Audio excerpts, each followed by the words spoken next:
UP में क्या हो रहा है? योगी मांगे मोर। योगी आदित्यनाथ बैठकें भी कर रहे हैं। आज योगी आदित्यनाथ मंदिर में थे, तस्वीर आप देख रहे हैं। उन्होंने पूजा पाठ किया, अयोध्या पहुंचे थे, राम मंदिर पहुंचे, रामलला के दर्शन किए उन्होंने। अगली तस्वीर देखिए जरा।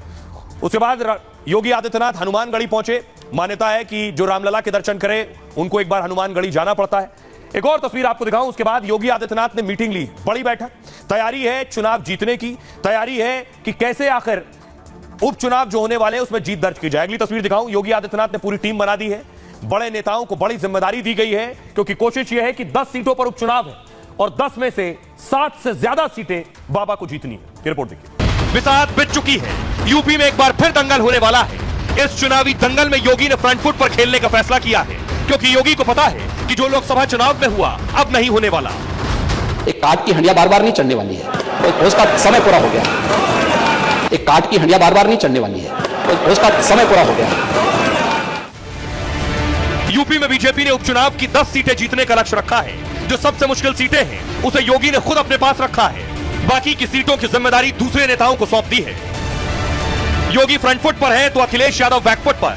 बीजेपी की माने तो अखिलेश गुब्बारा बने घूम रहे थे, लेकिन सच सामने आने के बाद बैकफुट पर नजर आ रहे हैं। वोट बैंक के चक्कर में अयोध्या रेप के आरोपी को बचाव कर रहे हैं, लेकिन लटके हुए चेहरे, बुझी हुई आवाज और एक ही बात बार बार दोहराने की कोशिश सब कुछ बयां कर रही है।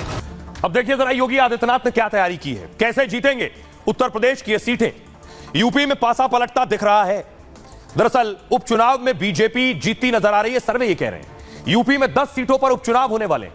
खबर है कि इनमें से 7 सीटें बीजेपी जीत रही है। उपचुनाव की 3 सीटों पर विपक्ष से कांटे की टक्कर है। इन सीटों को जीतने के लिए बीजेपी को जोर लगाना होगा।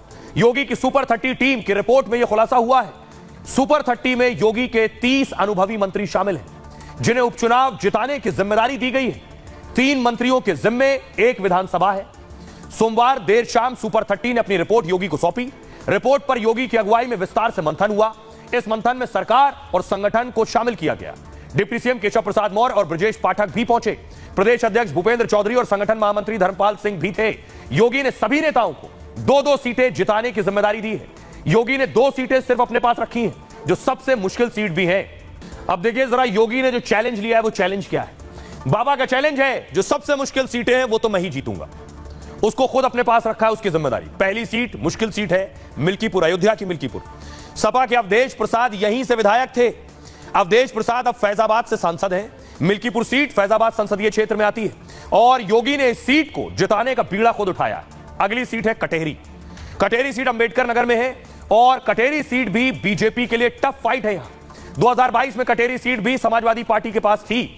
योगी ने इस सीट को जिताने की जिम्मेदारी ली है। फूलपुर सीट की जिम्मेदारी केशव प्रसाद मौर्य। फूलपुर सीट प्रयागराज में है और इसकी जिम्मेदारी केशव प्रसाद मौर्य के पास है। यह इलाका केशव प्रसाद मौर्य का गढ़ है। 2022 में बीजेपी किसी तरह यहां से जीती थी। अगला है मझुआ। मझुआ मिर्जापुर की सीट है और लोकसभा चुनाव में केवल 2000 की लीड थी।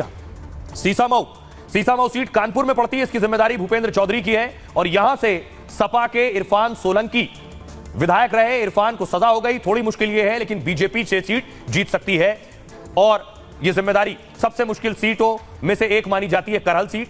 और यह जिम्मेदारी अखिलेश यहां से विधायक भी रह चुके हैं। कन्नौज से सांसद बनने पर सीट खाली हुई थी। अखिलेश यहां से 60,000 से ज्यादा वोटों से जीते थे।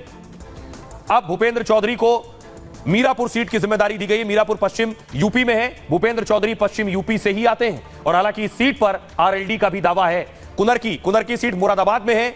बीजेपी मुस्लिम उम्मीदवार दे सकती है इस सीट से। मुस्लिम बहुल सीट है ये।